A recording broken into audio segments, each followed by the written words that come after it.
All right, hey, welcome everybody. Glad you're here for this first session that we're going to be going through on our Grow curriculum. So I'm really excited we're starting our groups with this particular session. And so this week starts a series in the curriculum called Launch.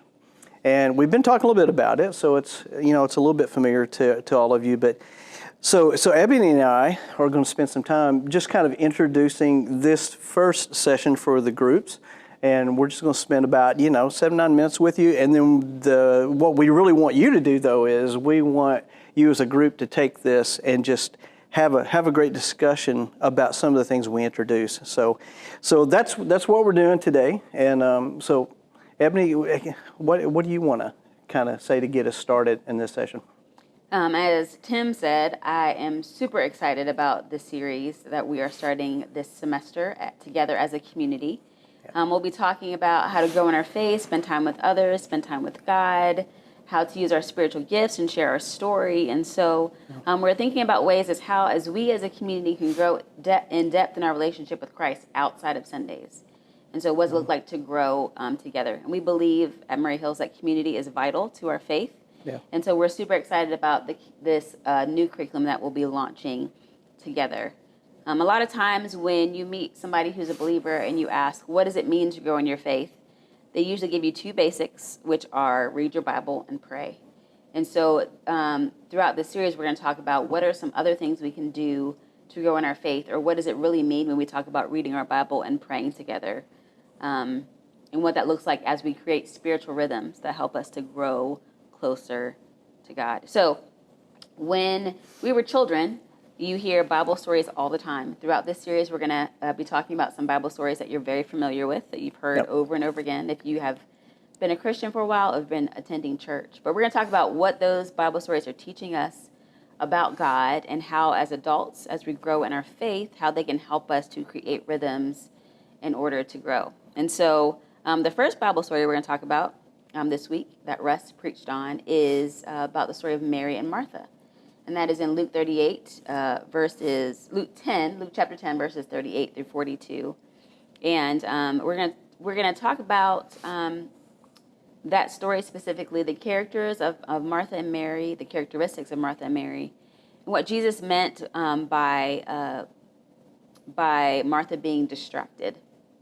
And so a lot of times we hear that we're distracted, and Tim and I were talking earlier about what distraction means for us in the 21st century, just how busy we are, and how the distraction wasn't necessarily means that she was just busy doing things, which she was, but it also, for us, pertains to being stressed and overwhelmed, and how if we would take the position of Mary, who was the learner, and sit at the feet of Jesus and create rhythms that'll help us grow in our faith, how that is what God is calling us to do in this season.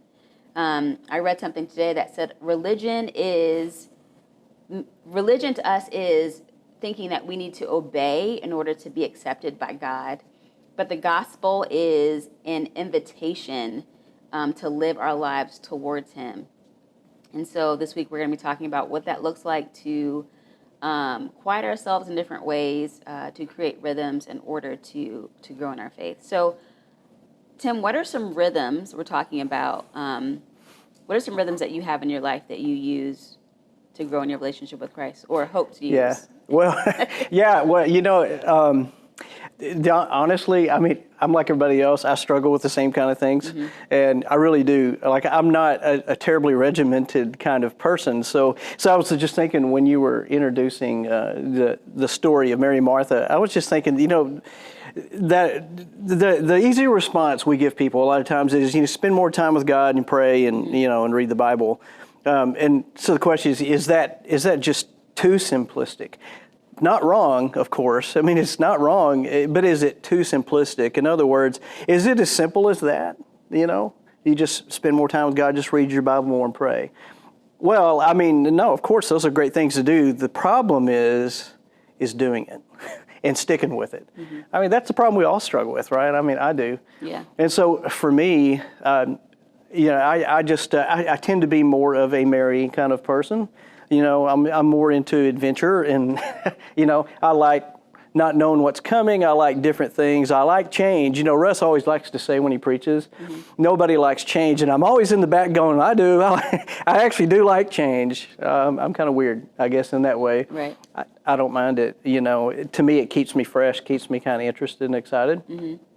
But anyway, so I'll be honest with you. I mean, regular prayer life is not easy for me. You know, I feel kind of guilty sometimes. I don't feel like I do it enough, you know, in some ways, and definitely when it comes to, you know, reading and study. So Right. I struggle with that. But we'll have some suggestions here in a little bit, maybe how we can help you with that. Right. I think too, part of the discussion that you'll have with your group a little bit later is we have to unlearn that we think it looks a certain way. Yeah. Right. Like for me, prayer, when I was younger, prayer looked like I had to, you know, be in a quiet place. I had to, you know, settle my mind and heart. I had to, you know, be on my knees. And I realized that it can happen throughout the day in conversation in the car, in the grocery store, just talking to God, just expressing my feelings, my emotions, and then listening for the Spirit to give me wisdom. Sometimes it's silent. Sometimes I hear, you know, I just feel comfort, or sometimes I'll just hear the Lord directing me in a certain way. So I think the first step in spending time with God is realizing that in that invitation, it looks different for everyone. Yeah. And then allowing other people to spend time with God, however fits their schedule. When I was in grad school, we had a actual course about creating spiritual rhythms, and it was very frustrating. Yeah. Because we had our lives, we had jobs, we had children, and we had our regular master's coursework, and they were forcing us to create these spiritual rhythms.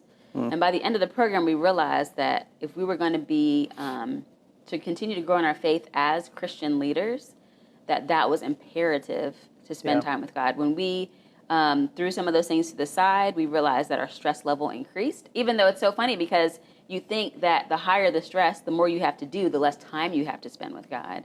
Right. But we realize the more stress you have, the more things you have to do, the more important it is to spend time with Him, because He helps to settle you. He helps you to focus on which things are important, which things you need to set aside. And He just helps to refresh you.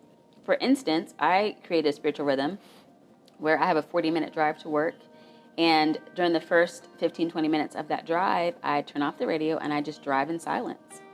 And I'll either pray during that time or listen, or sometimes it's just quiet. And that has been so sweet. It's not, you know, it's when I drive to work, so it's not something I do every day, but that's just one of the rhythms that I have really held on to throughout the seasons of life. So I think as you talk to your community group, as you read through the Bible story together and you kind of go through the discussion questions, I think it's imperative that you decide on what rhythms that you want to begin with. Start small, not big. I think that's important for consistency and keeping with them.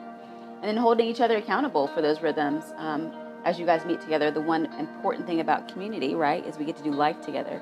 Yeah. And absolutely. so spending time with God and creating a rhythm together, I think, is going to be imperative for us. Yeah.